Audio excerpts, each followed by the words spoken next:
I'm Martin Bellin.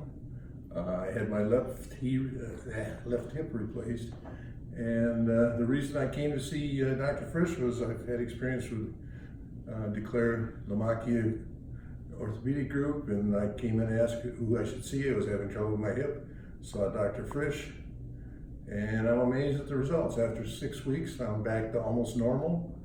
I was walking without any assistance after a couple hours of the operation, and I only used my cane in the house, no walker, and for about a week, and then up to 2 weeks I took the cane along when I went outside if I had anything to do or any place to go.